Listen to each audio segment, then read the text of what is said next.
সাহাবায়ে কেরাম মসজিদের বাহিরে গিয়া দেখে খেজুর গাছের টুমটা এটা কানতেছে, উস্তুনে হান্নানা সে কান্দে। এমনি সাহাবায়ে কেরাম বলেন, ইয়া রাসূলুল্লাহ, ইয়া হাবিবাল্লাহ, ওগো নবীজি, কোনো বাচ্চা তো নাই, এই যে খেজুর গাছের টুমটা এটা মানুষের আওয়াজে কান্দে।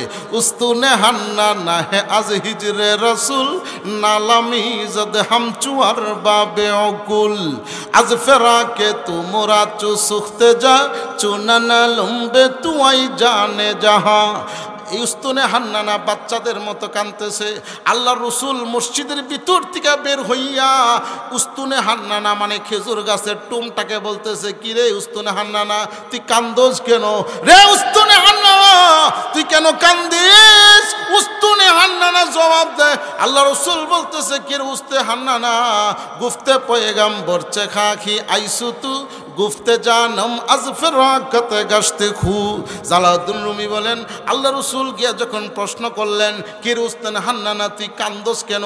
উস্তানে হান্নানা আমার নবীর কথার উত্তরে সে উত্তর দিতেছে, আজ ফেরাকে তুমরা চু সুখতে যা, চুনানা লম্বে তুয়াই জানে যাহা, মুসনাদাত মান বুয়াদ মাজমান তাখতি, বরসরম মিম্বর তু মুসনাদ সাখতি। উস্তানে হান্নানা বলেন, ওগো নবীজি, যখন আপনার কেউ ছিল না তখন ছিলাম আমি, আজকে নতুন মিম্বর পায়া পর হইলাম আমি। বলেন সুবহানাল্লাহ। আরে গাছে উত্তর দিতেছে আমার নবী। আচ্ছা বলেন তো, আমার নবী গাছের ভাষা বুঝে কিনা? আরে সুলাইমান নবী যদি সারা দুনিয়ার সব প্রাণীর ভাষা বুঝে, তা আমার নবী বুঝতো না? সমস্ত নবীদের সব গুণ আমার নবীকে আল্লাহ দান করছে। বলেন সুবহানাল্লাহ। গাছে বলতেছে, ওগো নবীজি, আপনি নতুন মিম্বর পাইয়া আপনি আমাকে ভুলে গেছেন, আমাকে বাহির আইনা ফালাই দিছেন। নবী গো, আমি যতদিন আপনার সাথে ছিলাম আপনি আমার উপরে ট্যাক লাগাইয়া খুতবা দিছেন, আমি আপনার কথাগুলি শুনছি। আপনার দেহ মুবারকের গাম, আপনি নবীর দেহ মুবারকের পসিনা গাম বড় মেশকো আম্বরের চেয়েও গ্রান, আমি এটা গ্রহণ করছি। ওগো নবীজি, আজকে আপনি নতুন মিম্বর পাইয়া আপনি আমাকে বাহিরে আইনা ফালাই দিছেন। এমনি আল্লাহ রসুল বলেন, হ্যাঁ ঠিক আছে ও উস্তানে হান্নানা, এখন তো নতুন একটু ভালো মিম্বর আসছে, তোমাকে ফালাই দিছি, ঠিক আছে, কিন্তু তোমাকে আমি একটা কথা বলি, রে উস্তুনে হান্নানা, তুমি এই মুহূর্তে আমি নবীর কাছে যা চাইবা আমি নবী আল্লাহর কাছে দোয়া করে সাথে সাথে মঞ্জুর করে দিব। বলেন সুবহানাল্লাহ। আল্লাহর নবীর সাহাবী হযরত আবু বকর সিদ্দিক রাদিয়াল্লাহু তাআলা আনহু, ওনার আব্বার নাম ছিলেন আবু কুহাফা। আবু বকরের আব্বা আবু কুহাফা, সে প্রথম অবস্থায় মুসলমান হন নাই, যদিও মক্কা বিজয়ের পরে তিনি মুসলমান হইছে। আবু কুহাফা আমার রসুলকে সাংঘাতিকভাবে গালিগালাজ করতেন। আবু কুহাফা প্রথম অবস্থায় আমার রসুলকে অনেক গালিগালাজ করতেন। আবু কুহাফা আবু বকরের আব্বা। আশিফা কিতাবের মধ্যে কাজী আয়াস রহমতুল্লাহি আলাইহি এই বর্ণনাটা আনছে। আবু কুহাফা আমার রসুলকে অনেক খারাপ ভাষায় বকাঝকা করতেন। আবু বকর ছেলে হইয়া বাবাকে অনেক সময় নিষেধ করছে, আব্বা গো, ও আব্বা আপনি আমাকে মারেন, আমার কোনো আপত্তি নাই। ও আব্বা, আমি সন্তানকে যদি আপনি মারেন আমার কোনো দুঃখ নাই, আব্বা গো, কিন্তু আমার সামনে যদি আমার নবীকে গালি দেন গো, আমি আবু বকর তা সহ্য করতে পারি না। বলেন সুবহানাল্লাহ। ওগো আব্বা, আপনি আমাকে মারেন আমার কোনো দুঃখ নাই, আপনি আমাকে মারেন আমার কোনো আপত্তি নাই, কিন্তু আমার সামনে আমার নবীকে গালি দিয়েন না। কিন্তু আবু কুহাফা আবু বকরের আব্বা আরো বেশি করে আমার নবীর গালিগালাজ করে আবু বকরকে হিট মারার জন্যে, মানে কষ্ট দেওয়ার জন্যে শুনাইয়া শুনাইয়া আমার নবীকে গালিগালাজ করে। একদিন, 2 দিন, 3 দিন বুঝানোর পরে উনি যখন আরো অকাট্য ভাষায় গালিগালাজ করে, আবু বকর সহ্য না করতে ফেরে আব্বারে জোরে একটা ঘুষি মারছে। বলেন সুবহানাল্লাহ। বাপরে ঘুষি মারছে। ওই আবু কুহাফা মাটি থেকে উঠিয়া আল্লাহ রসুলের দরবারে গিয়া বলেন, ও মুহাম্মদ, ওই সময় কিন্তু নবী মক্কায় ছিলেন, ও মুহাম্মদ, আমার কুসন্তান আবু বকরা তোমার বন্ধু আমাকে ঘুষি মারছে, হে আমার কেমন সন্তান। এমনি আল্লাহ রাসূল বলেন, হে আবু কুহাফা, আপনি কোনো কিছু বলছেন কিনা?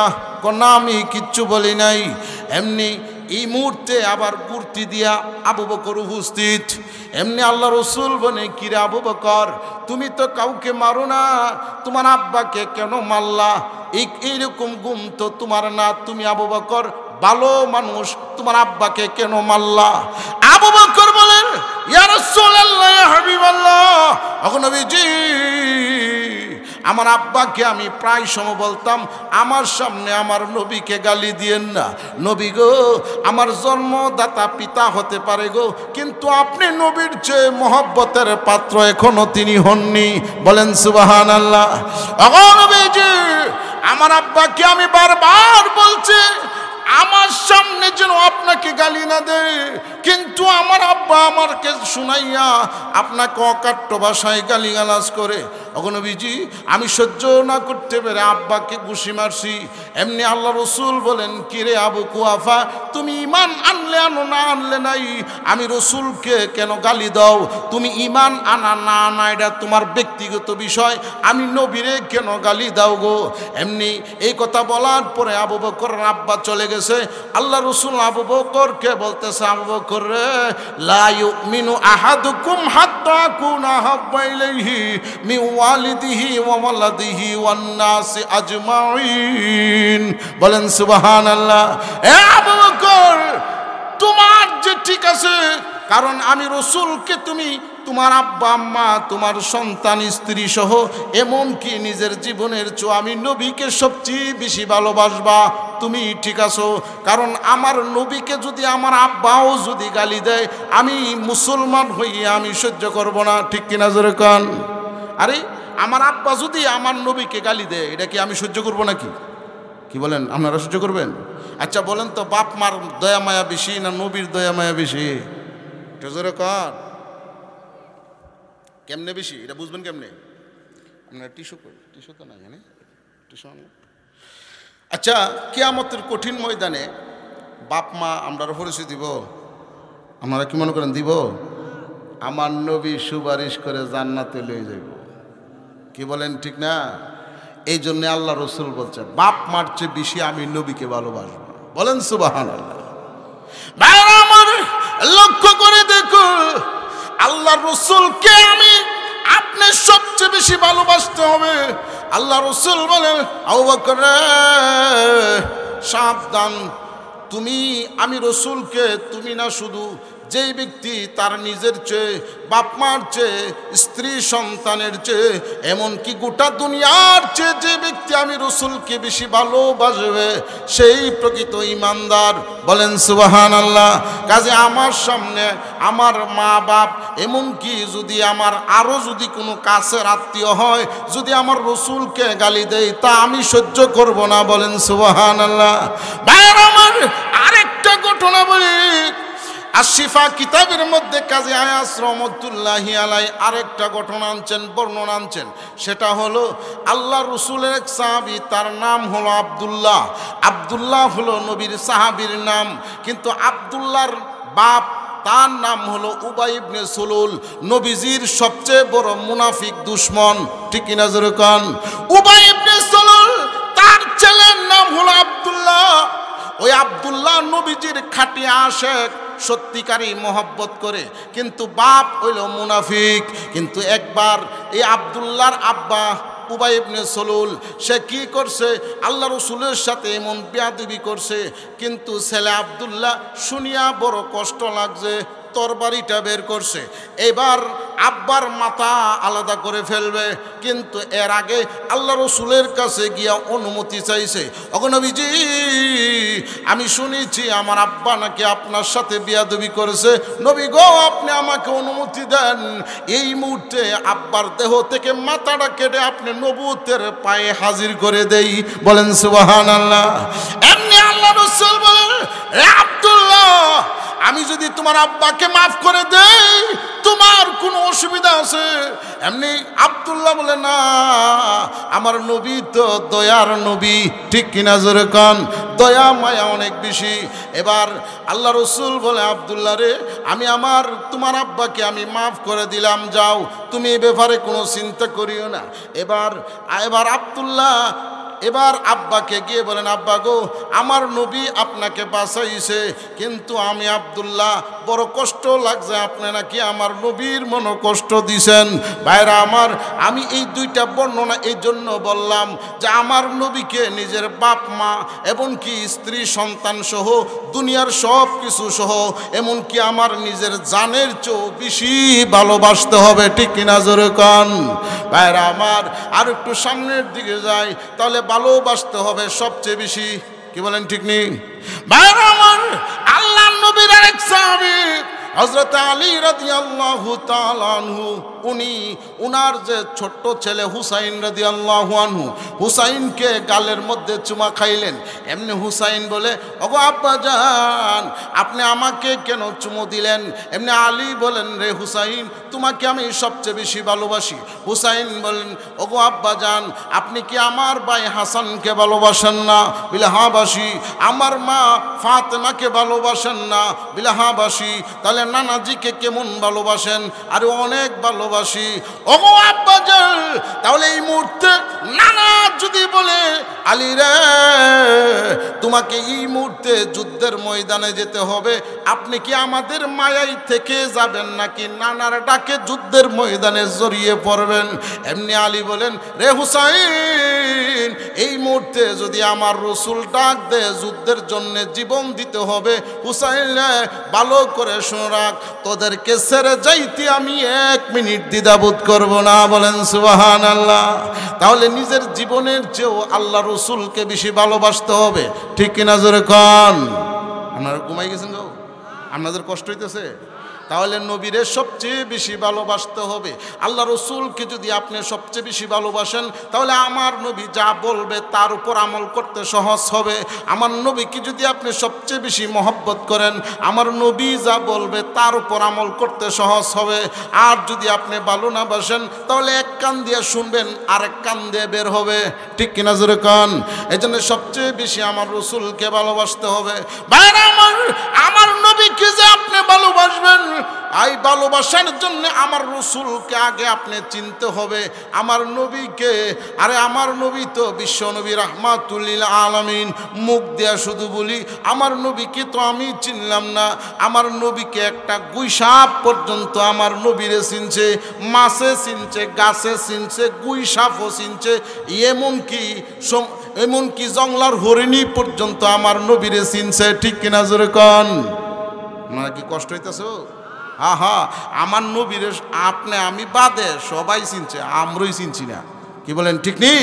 আরে আমরা চিনছি না, আর নাইলে সবাই আমার নবীরে চিনছে, গাছে মাছে তরুলতা যা আছে সব আমার নবীরে চিনছে, আমরাই চিনলাম না। আরে যদি আমরা চিনতাম, তাহলে আমাদের মুখে সুন্নতি দাড়ি থাকতো, মাথায় টুপি থাকতো, 5 ওয়াক্ত নামাজ সবসময় পড়তাম, ঠিক কিনা জোরে কন। আমি তো আমার নবীর চিনলাম না, আমার নবীর তো সাপে গুই সাপে চিনছে। একটা হাদিস বলবো, কয়টা হাদিস? একটা। আল্লাহ নবী একদিন মানুষের সামনে আল্লাহ রসুল ওয়াজ করতেছে, তালিম দিতেছে। এই মুহূর্তে একটা গ্রাম্য মানুষ, সে কৃষি কাজ করে, সালার ভিতরে একটা গুই সাপ, পিছনে সালা, এই সালার ভিতরে একটা মরা গুইসাপ, মরা। এই গুইসাপটাকে ধরতে গিয়া মরে গেছি কি, এই মরা গুইসাপটাকে সালার ভিতরে নিয়ে যাইতেছে। আপনাদের প্রশ্ন হতে পারে, গুইসাপ কেন মরা?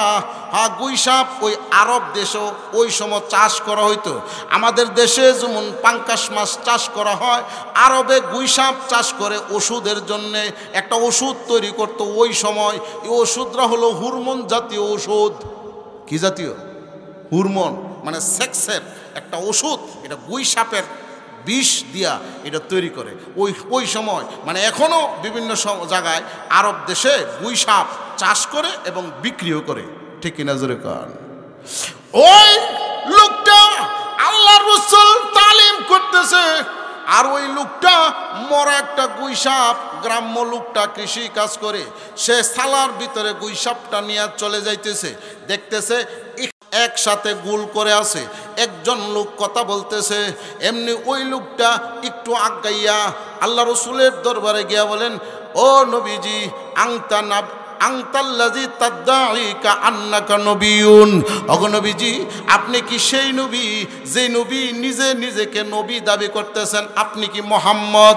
এমনি আল্লাহ রসুল বলে, হ্যাঁ আমি নবী, তুমি আমার প্রতি ঈমান আনো। আল্লাহ রসুল তার দিনের দাওয়াত দিচ্ছে।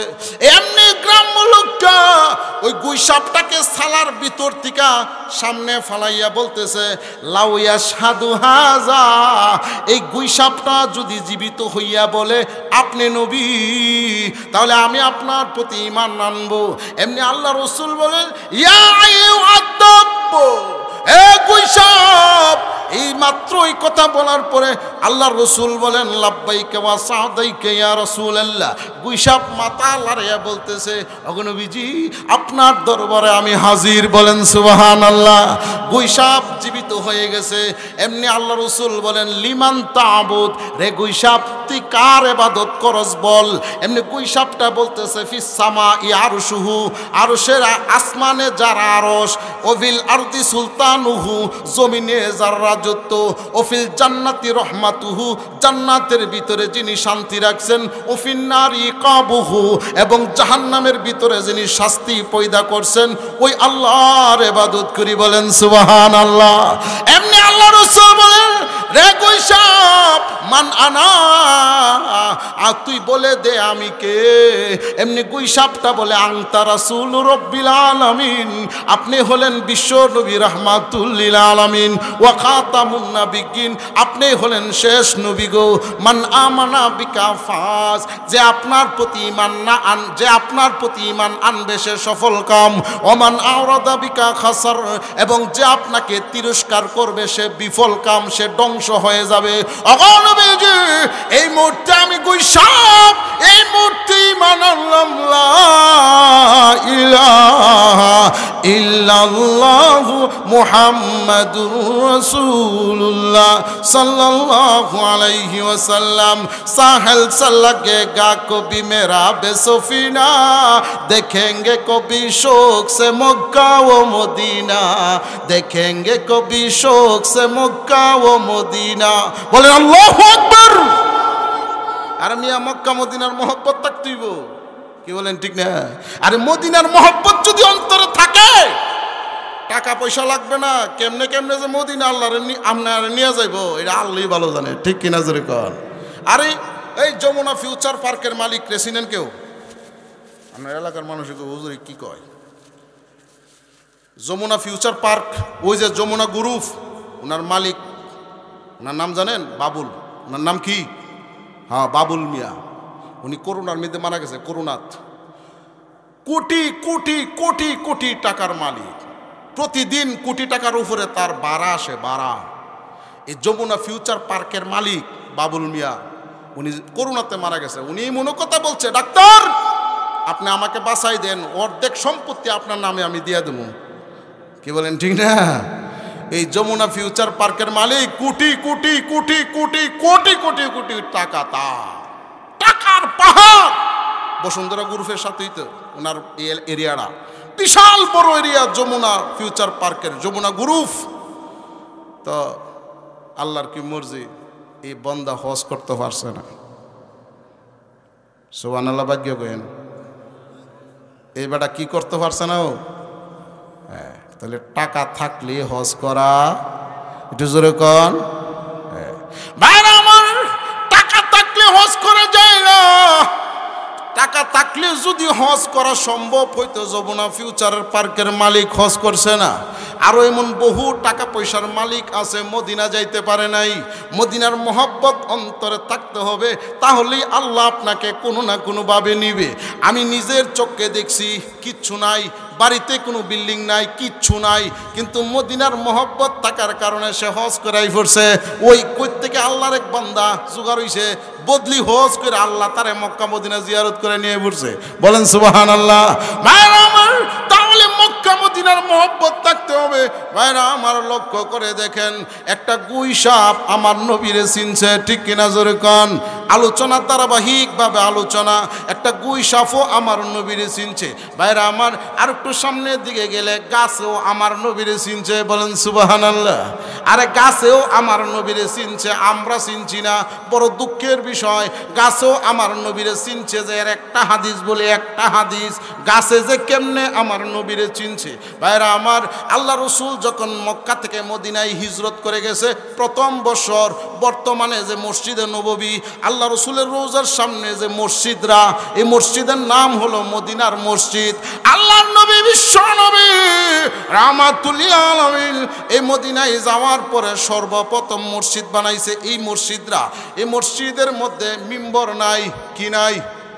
মিম্বর নাই। মিম্বর ওই যে 3 সিঁড়িওয়ালা মিম্বর, হুজুররা যে শুক্রবারে দাঁড়াইয়া খুতবা দেয়, এই মিম্বর নাই।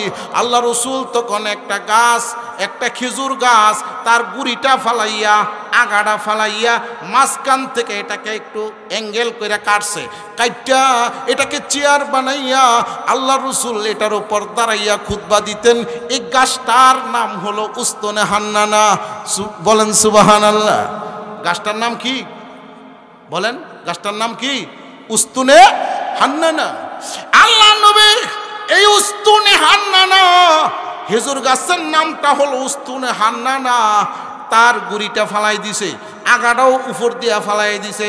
মাঝখান থেকে এই খেজুর গাছের টুমটা এটাকে একটু অ্যাঙ্গেল করে কাটিয়া আল্লাহ রসুল এখানে বসিয়া অথবা টেক লাগাইয়া অথবা দাঁড়াইয়া নবীজি খুতবা দিতেন।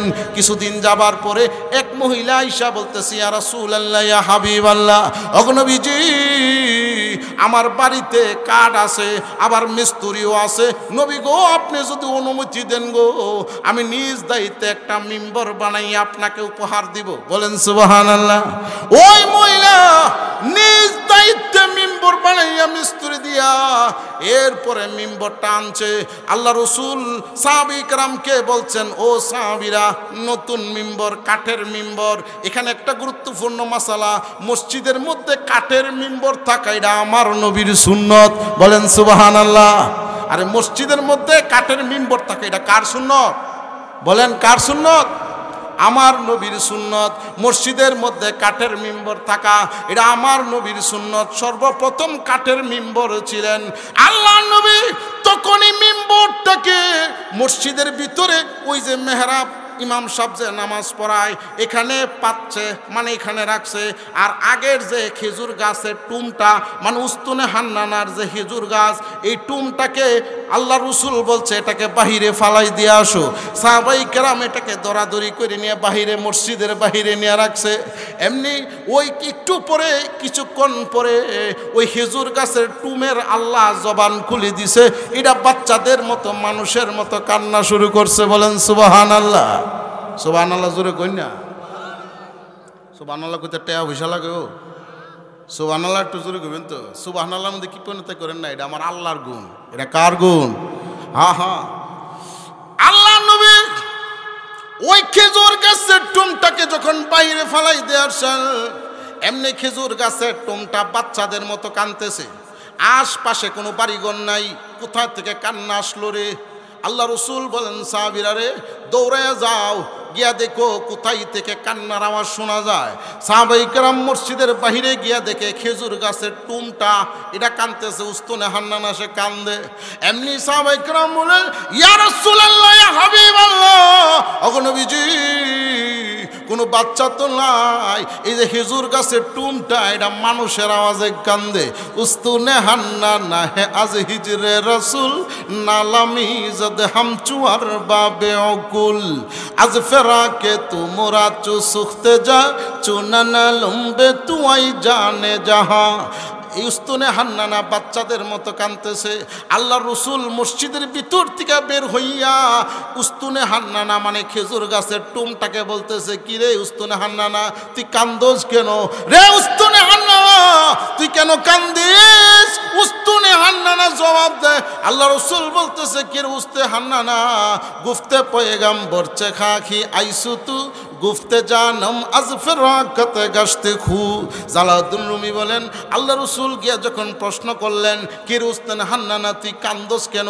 উস্তানে হান্নানা আমার নবীর কথার উত্তরে সে উত্তর দিতেছে আজ ফেরাকে তু মোরা চু সুখতে যা চু নানা লম্বে তুয়াই জানে যাহা মুসনাদাত মান বুয়াদ মাজমান তাখতি বরসরম মিম্বর তু মুসনাদ সাখতি। উস্তানে হান্নানা বলেন ওগো নবীজি যখন আপনার কেউ ছিল না তখন ছিলাম আমি, আজকে নতুন মিম্বর পায়া পর হইলাম আমি। বলেন সুবহানাল্লাহ। আরে গাছে উত্তর দিতেছে আমার নবী। আচ্ছা বলেন তো আমার নবী গাছের ভাষা বুঝে কিনা? আরে সুলাইমান নবী যদি সারা দুনিয়ার সব প্রাণীর ভাষা বুঝে তা আমার নবী বুঝতো না? সমস্ত নবীদের সব গুণ আমার নবীকে আল্লাহ দান করছে। বলেন সুবহানাল্লাহ। গাছে বলতেছে ওগো নবীজি আপনি নতুন মিম্বর পাইয়া আপনি আমাকে ভুলে গেছেন, আমাকে বাহির আইনা ফালাই দিছেন। নবী গো আমি যতদিন আপনার সাথে ছিলাম আপনি আমার উপরে ট্যাক লাগাইয়া খুতবা দিছেন, আমি আপনার কথাগুলি শুনছি। আপনার দেহ মুবারকের গাম, আপনি নবীর দেহ মুবারকের পসিনা গাম বড় মেশকো আম্বরের চেয়েও গ্রান, আমি এটা গ্রহণ করছি। ওগো নবীজি আজকে আপনি নতুন মিম্বর পাইয়া আপনি আমাকে বাহিরে আইনা ফালাই দিছেন। এমনি আল্লাহ রসুল বলেন হ্যাঁ ঠিক আছে ও উস্তানে হান্নানা এখন তো নতুন একটু ভালো মিম্বর আসছে, তোমাকে ফালাই দিছি ঠিক আছে, কিন্তু তোমাকে আমি একটা কথা বলি রে উস্তানে হান্নানা তুমি এই মুহূর্তে আমি নবীর কাছে যা চাইবা আমি নবী আল্লাহর কাছে দোয়া করে সাথে সাথে মঞ্জুর করে দিব। বলেন সুবহানাল্লাহ।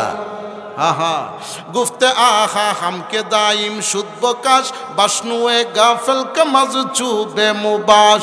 উস্তানে হান্নানা আল্লাহ রসুল বলতেছে তুমি আমার কাছে কি চাও বলো।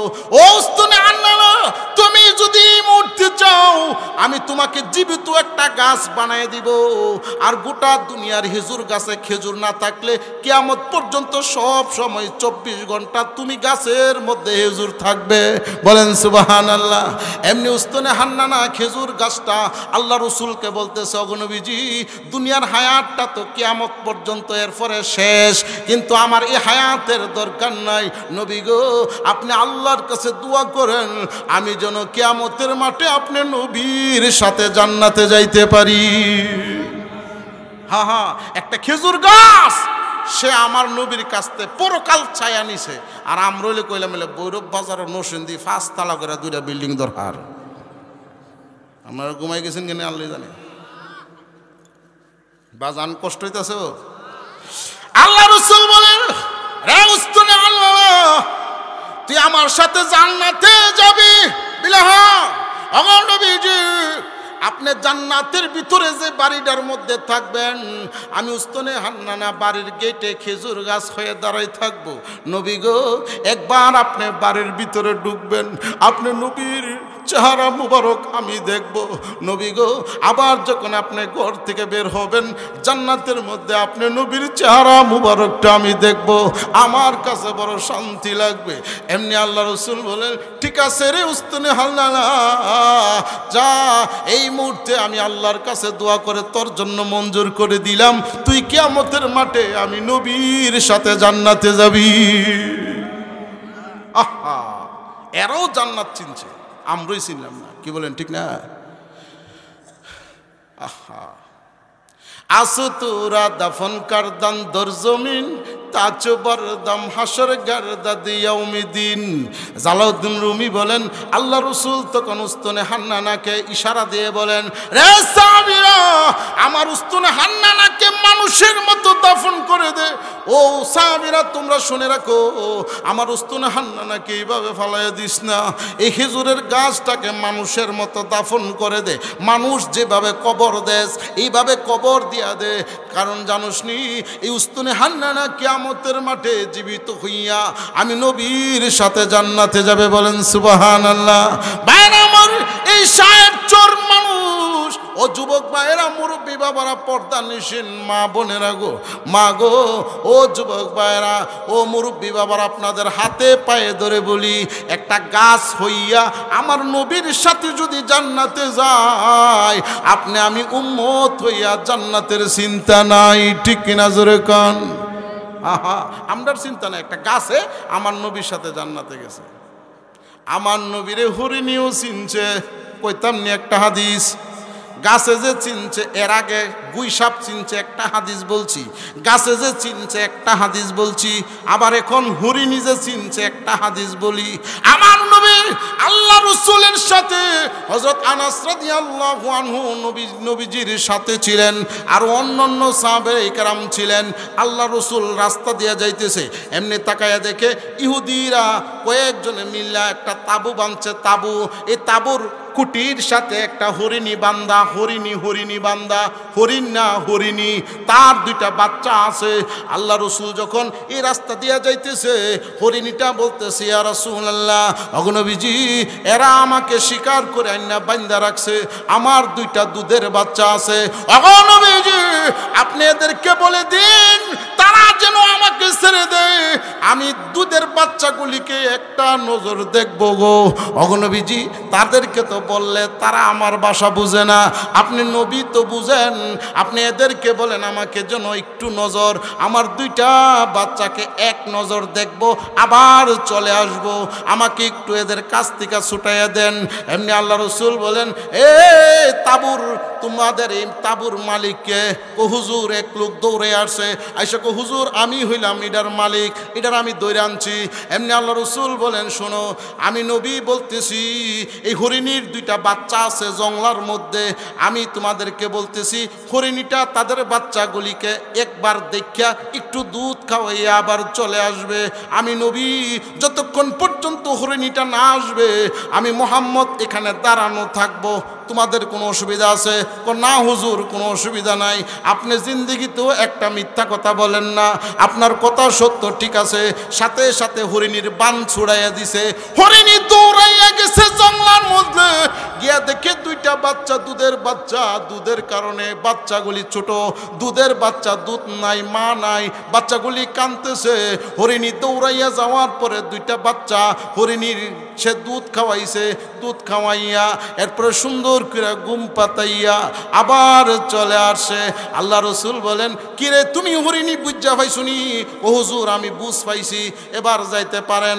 কিন্তু এর আশপাশের সকলে বলতেছি, ইয়া রাসূলুল্লাহ, যে জায়গার মধ্যে একটা হরিণী আপনাকে চিনছে গো, আমরা ইহুদি এই মুহূর্তে কালিমা পরে মুসলমান হয়ে গেলাম, বলেন সুবহানাল্লাহ।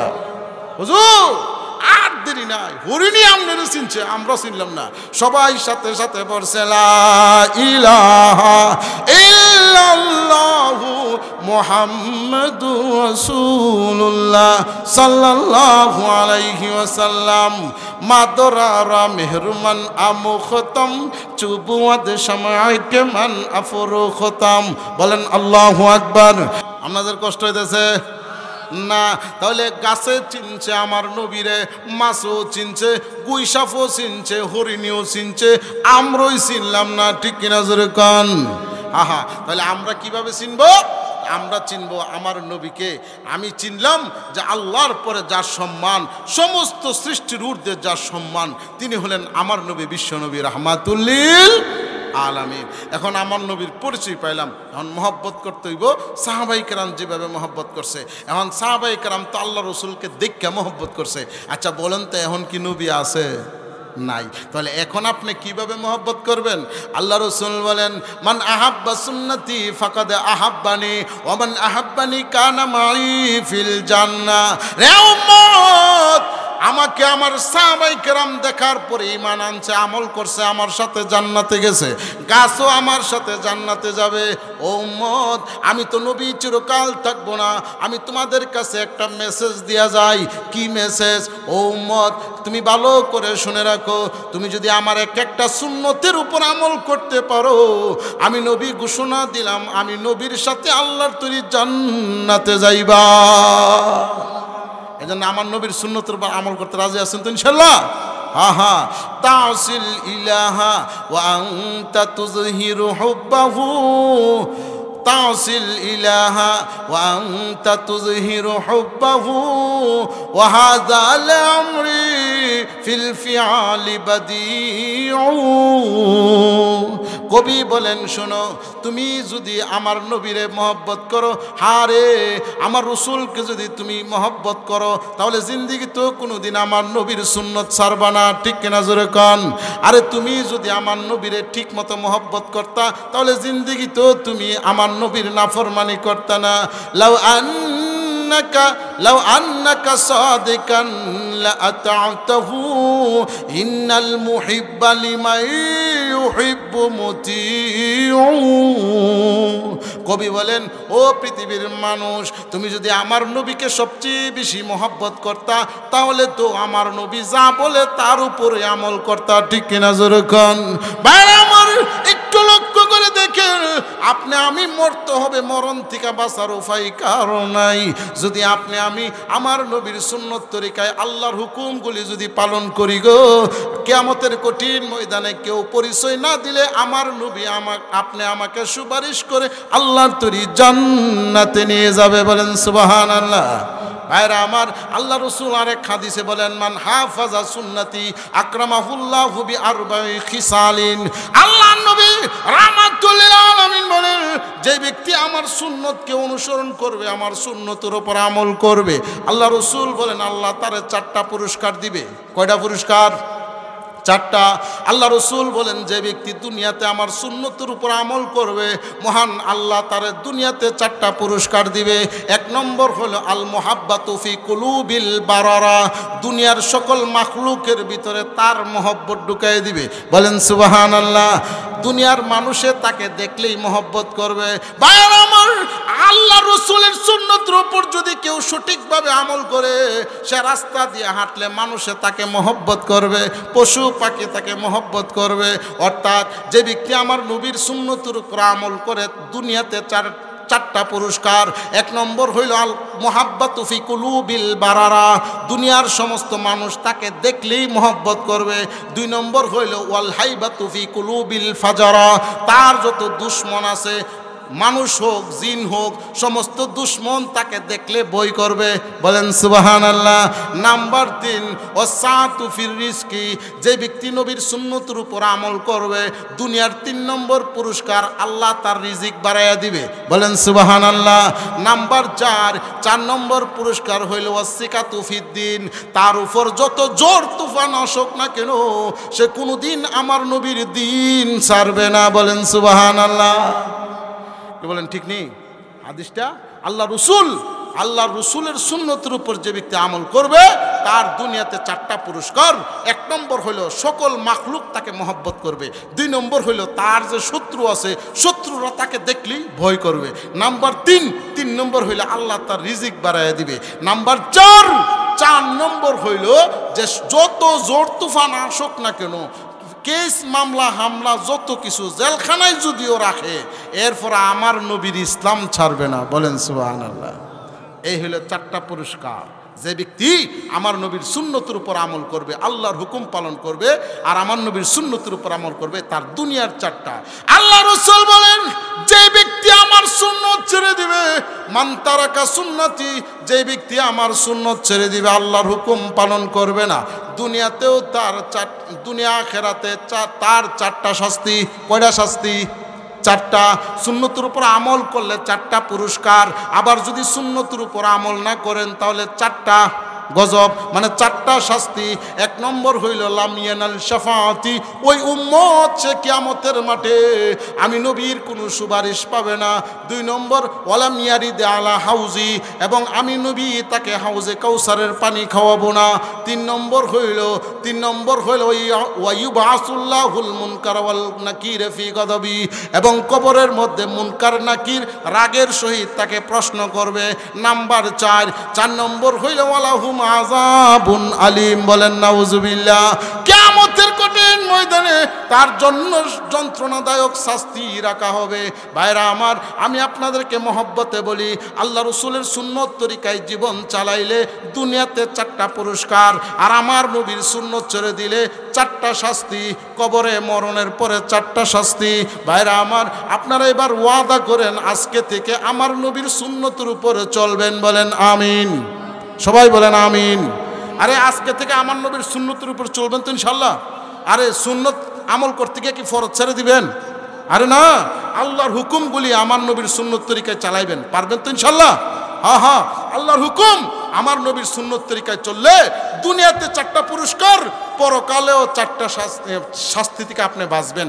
আর যদি নবীর সুন্নত তরিকায় না চলেন তাহলে দুনিয়াতে তো কোনো পুরস্কার নাই, পরকালে আরও 4টা শাস্তি।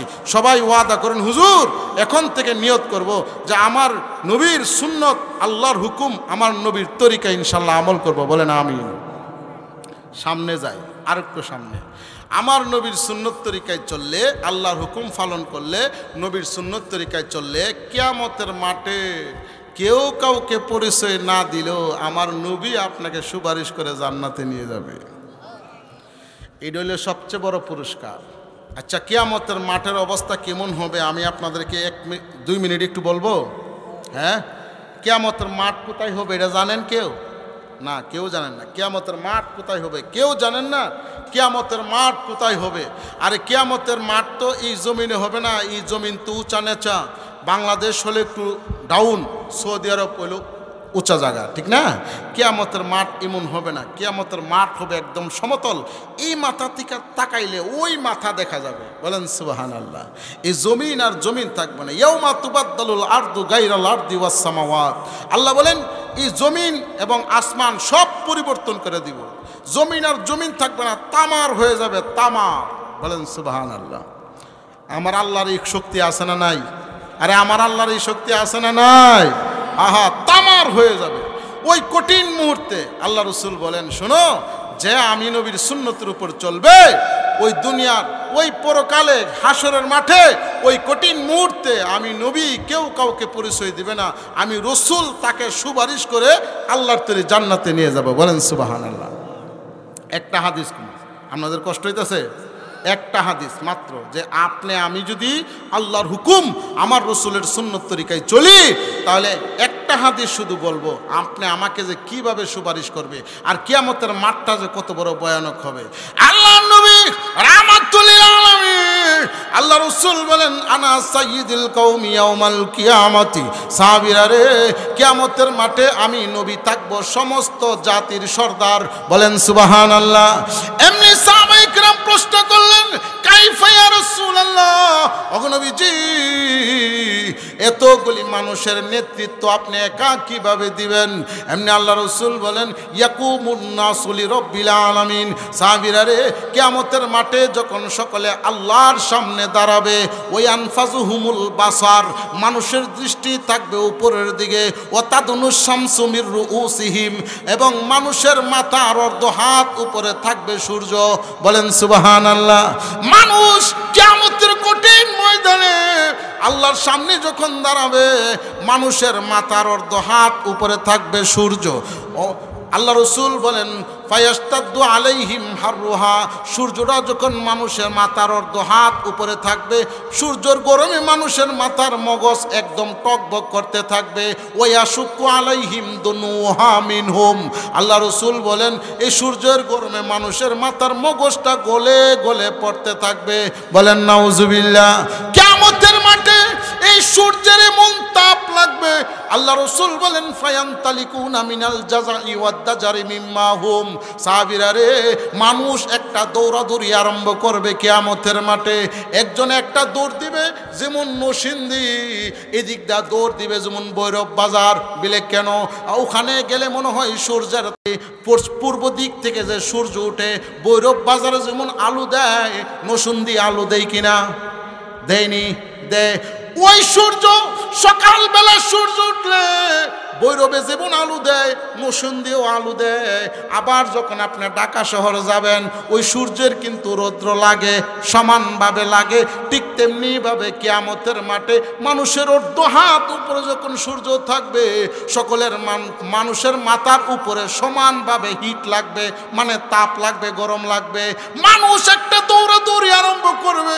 আল্লাহ রসুল বলেন দৌড়তে দৌড়তে এই সূর্যর গরমে যখন আর থাকতে পারবে না, ফায়াতুনা আদম, আদম নবীর কাছে গিয়ে বলবে, ইয়া আদম নবী আনতা আবুল বাশার, আপনি হলেন মানুষের পিতা, খালাকাকাল্লাহু বিয়াদি। ওগো আদম নবী, মহান আল্লাহ আপনাকে নিজ হাতে বানিয়েছেন। ওগো আদম নবী, সূর্যের গরমে আর থাকতে পারতেছি না। ওগো আদম নবী, ফাশফা আলানা ইলা রব্বিকা, আপনি আমাদের জন্য একটু সুপারিশ করেন। এমনি আদম নবী বলবে, আল্লাহ তারা আই আলাম তাআলাম, ও হাসরের মাঠের মানুষ, আজকের দিনে আমি আদম নবী নিজেও অপরাধী। বলেন সুবহানাল্লাহ। ও হাসরের মাঠের মানুষ, তোমরাই সো আমার কাছে সুপারিশ করতাম, আজকের দিনে আমি আদম নবী নিজেও অপরাধী। আমি কেমনে সুপারিশ করব? আমার পক্ষে সম্ভব না। 5 মিনিটে শেষ করে দিই। আমার পক্ষে সম্ভব না আজকে সুপারিশ করা। তো মানুষের জিজ্ঞেস করে, আপনি কেন সুপারিশ করতে পারবেন না, সমস্যাটা কি? আদম নবী বলবে, ও কিয়ামতের মাঠের মানুষ, আল্লাহ আমাকে সৃষ্টি করার পরে বলছে, আদম রে সাবধান, গন্ধম গাছের ফল খাইবি না। এই ওয়াজ মনে আসেনি? ও আদম, জান্নাতে গন্ধম গাছের ফল খাইবি না। আল্লাহ আমাকে নিষেধ করছে গন্ধম গাছের ফল না খাওয়ার জন্যে। কিন্তু হাওয়া আমাকে বুঝাইছে, স্ত্রী হাওয়া আমাকে বুঝাইছে, আদম গন্ধম গাছের ফল খাও। লৌ স্বামী স্ত্রী মিল্লা গন্ধম গাছের ফল খাইলে সারা জীবন জান্নাতে সুখে শান্তিতে থাকতে পারবো। এমনি আদম নবী বলেন, আমি আমার স্ত্রীর কথা শুনিয়া গন্ধম গাছের ফল খাইছি, আর আল্লাহ তাআলা নারাজ হইয়া জান্নাত থেকে আমাকে দুনিয়াতে পাঠাই দিল। আমাকে পাঠাইলো শ্রীলঙ্কা, হাওয়াকে পাঠাইছে জেদ্দা। ঠিক কিনা জোরে কান? এ হাসরের মাঠের মানুষ, আল্লাহ আমাকে নিষেধ করছেন যেন আমি গন্ধম গাছের ফল না খাই, কিন্তু আমার স্ত্রীর কথা শুনে আমি গন্ধম গাছের ফল খাইলাম। আদম নবী বলে, আমার বই লাগে রে, এই কারণে নিয়ে আল্লাহ আজকে আমাকে জাহান্নামে দিয়া দে। ইনতালি কুইলা গাইরি, তোমরা অন্য আরেকজনের কাছে যাও। এই জন্য আমি আপনাদেরকে বলি, এখান থেকে এই হাদিসটা থেকে একটা শিক্ষণীয় বিষয় আছে। আমি আপনাদেরকে বলি, সব জায়গায় স্ত্রীর কথা শুনলে বিপদ আছে। আপনারা ঘুমাই গেছেন কেন? সব জায়গায় বউর কথা শুনলে কি আছে? হ্যাঁ, মহিলারা কবি হুজুর করতে ধরে দিলেছে, হুজুর দিয়ে আমরা বিরুদ্ধে কয় না না। ও মারা, সব জায়গায় মহিলার কথা শুনলে কিন্তু বিপদে পড়বেন, বেজ্জতি হন লাগে, কারণ মহিলার আকল জ্ঞান কম। ঠিক কিনা জোরে কন? মাঝে মধ্যে আপনার সিদ্ধান্তটা সামনে রাখবেন, মহিলারটা শুনবেন, একবারে যে শুনলেন না এমন না। কিন্তু সব জায়গায় যদি আপনি বউর কথা শুনেন তো কিন্তু বিপদে পড়বেন। এটা আদম নবী থেকে শিক্ষা নেন। আদম নবী বলেন, আল্লাহ আমাকে নিষেধ করছে গন্ধম গাছের ফল না খাওয়ার জন্যে। হাওয়ার কথা শুনে আমি গন্ধম গাছের ফল খাইছি। আল্লাহ আমাকে জান্নাত থেকে দুনিয়াতে পাঠাই দিছে। আমার ভয় লাগে, এই কারণে নিয়ে আল্লাহ আমাকে জাহান্নামে দিয়ে দে। তোমরা অন্য আরেকজন নবীর কাছে যাও। সকলে আবার দৌড়াইয়া নূহ নবীর কাছে যাবে। নূহ নবীর কাছে গিয়া বলবে, ইয়া নূহ আনতা নাবিয়ুল্লাহ ওয়া আউয়ালু মান আরসালা। ওগো নূহ নবী, আপনি হলেন সর্বপ্রথম রাসূল। ফাশফা লানা ইলা রব্বিকা, আপনি আমাদের জন্য একটু সুপারিশ করেন। নূহ নবী বলবে, আল্লাহ তারা আই আলাম তাআলাম, তোমরা কি জানো না আজকে হাসরের মাঠে আমি নূহ নবী নিজেও অপরাধী। বলেন সুবহানাল্লাহ। নূহ নবী বলবে, আমি আজকের দিনে অপরাধী। কেমনে অপরাধী এটা যদি বলতে যাই একটু সময় লাগবে। নূহ নবী বলেন, আমি 950 বছর দিনের দাওয়াত দিছি, মাত্র 82 জন মুসলমান হইছে। আমি রাগের মাথায় রাগের সহিত আল্লাহকে বলছি, আল্লাহ যেই জাতিকে আমি 950 বছর দাওয়াত দিছি মাত্র 82 জন, এই জাতিরে তুমি ধ্বংস করে দাও। আল্লাহ আমার কথা শুনে সমূলে একবারে বন্যা দিয়া সবাইরে ধ্বংস করে দিছে। আমার মনে হয় এই কারণে নিয়ে আল্লাহ আমাকে জাহান্নামে দিয়া দে। ইনতালিকু ইলা গাইরি, তোমরা অন্য আরেকজনের কাছে যাও। সকলে আবার দৌড়াইয়া ইব্রাহিম নবীর কাছে আসবে। ইব্রাহিম নবীর কাছে আইসা বলবে, ইয়া ইব্রাহিম নবী আনতা খলিলুল্লাহ, ওগো ইব্রাহিম নবী আপনি হলেন আল্লাহর বন্ধু। ফাশফা লানা ইলা রব্বিকা, আপনি আমাদের জন্য একটু সুপারিশ করেন। ইব্রাহিম নবী বলবে, আল্লাহ তারা আই আলাম তাআলাম, তোমরা কি জানো না আজকের দিনে আমি ইব্রাহিম নবী নিজেও অপরাধী। বলেন সুবহানাল্লাহ। আরে আপনি কেমন অপরাধী? আপনার আবার কি হইল? এমনি ইব্রাহিম নবী বলেন, আমাকে একবার আমার কওমের লোকেরা বলছে, ইব্রাহিম চলো মেলায় যাই। আমি বলছি ইন্নি সাকিম, আমি অসুস্থ। আসলে আমি সুস্থ ছিলাম কিন্তু মানসিকভাবে অসুস্থ, মানে কথাটা একটু ঘুরাইয়া বলছি, এই কারণে আমার ভয় লাগে রে। আজকে আমি ইব্রাহিম নবীকে আল্লাহ নিয়ে আবার জাহান্নামে দিয়া দে না। আজকের দিনে হাসরের মাঠে কথা বলার ক্ষমতা আমি ইব্রাহিম নবীর নাই। ইনতালিকু ইলা গাইরি, তোমরা অন্য আরেকজনের কাছে যাও। সকলে আবার দৌড়াইয়া মুসা নবীর কাছে যাবে। মুসা নবীর কাছে গিয়ে বলবে, ইয়া মুসা ইস্তেফাকাল্লাহু বিরিসালাতি, মুসা নবী গো আপনি হলেন আল্লাহর কালিমুল্লাহ, আল্লাহর কালাম, এবং আপনাকে আল্লাহ সর্বোচ্চ অনেক সম্মান দিয়েছেন। ওগো মুসা নবী ফাশফা লানা ইলা রব্বিকা, আপনি আমাদের জন্য একটু সুপারিশ করেন। মুসা নবী বলবে, আল্লাহ তারা আই আলাম তাআলাম, তোমরা কি জানো না আজকের দিনে আমি মুসা নবী নিজেও অপরাধী। আরে কেমনে আপনার আবার কি হইল? মুসা নবী বলেন, শোনো, দুনিয়াতে আমি একবার রাগের সহিত ফেরাউনের বাবুর সিরে একটা ঘুষি মারছিলাম, এক ঘুষিতে লোকটা মারা গেছে। আজকের দিনে আমি মুসা নবী নিজেও মার্ডার কেসের আসামি। বলেন সুবহানাল্লাহ। আপনাদের কষ্ট হইতেছে? মুসা নবী কো, আজকের দিন আমি নিজেও অপরাধী, কারণ দুনিয়াতে ফেরাউনের বাবুর সিরে আমি একটা ঘুষি মারছিলাম, বেচারা মরে গেছিল গা। এখন যদি আল্লাহ আমাকে ধরে যে কিরে সুপারিশ করতে আইছো হাসরের মাঠে, হ্যাঁ মন নাই দুনিয়াতে যে একবার আর ঘুষি মারছিল, ও হাসরের মাঠের মানুষ, আমার ভয় লাগে, এই কারণে নিয়ে আল্লাহ আমাকে জাহান্নামে দিয়া দে। ইনতালিকু ইলা গাইরি, তোমরা অন্য আরেকজনের কাছে যাও। সকলে দৌড়াইয়া যাবি ঈসা নবীর কাছে। ঈসা নবী বলবে, আমার পক্ষে সম্ভব না, তবে আমি একটা রাস্তা তোমাদেরকে দেখায় দেই। ওই যে দেখো মিজানের পাল্লার নিচে একজন ইয়া হাবলি উম্মতি বলে সাজদা দিয়ে কান্দে, যাও ওই নবী কাছে যাও, উনি আজকের দিনে কথা বলার ক্ষমতা আছে। বলেন সুবহানাল্লাহ। ওই নবীকে, আর এই নবীকে আমাদের নবী, আলোচনা কিন্তু মনোযোগ দিয়া শিখতে হবে, বোঝার বিষয়। তখন ঈসা নবী বলবে, উনার কাছে যাও, দেখবা মিজানের পাল্লার কাছে সেজদা দিয়া কাঁদতেছে, ইয়া হাবলি উম্মতি।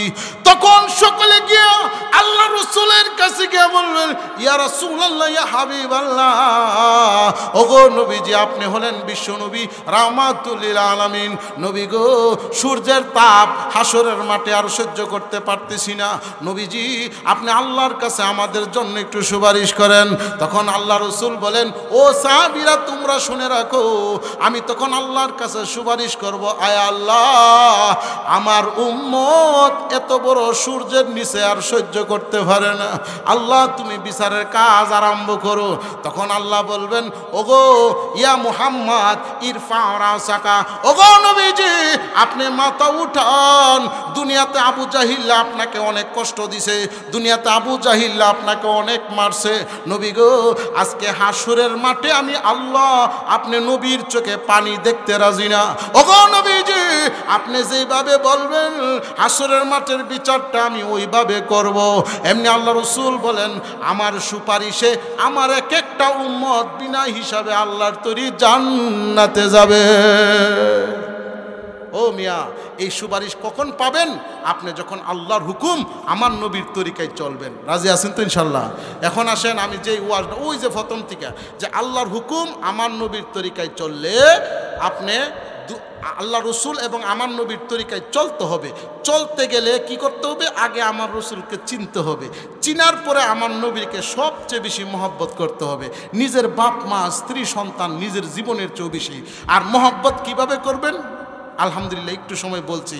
এরপরে আমার নবীকে সবাই চিনছে, শুধু আমরাই চিনলাম না, বড় আফসোস।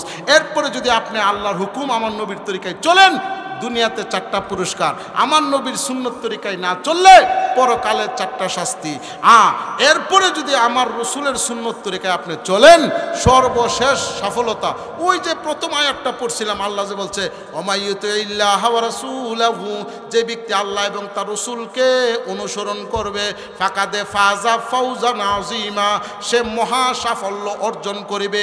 মহা সাফল্যের একটা ব্যাখ্যা হলো সে কিয়ামতের মাঠে আল্লাহর নবীর সুপারিশে বিনা হিসাবে জান্নাতে যাবে। বলেন সুবহানাল্লাহ।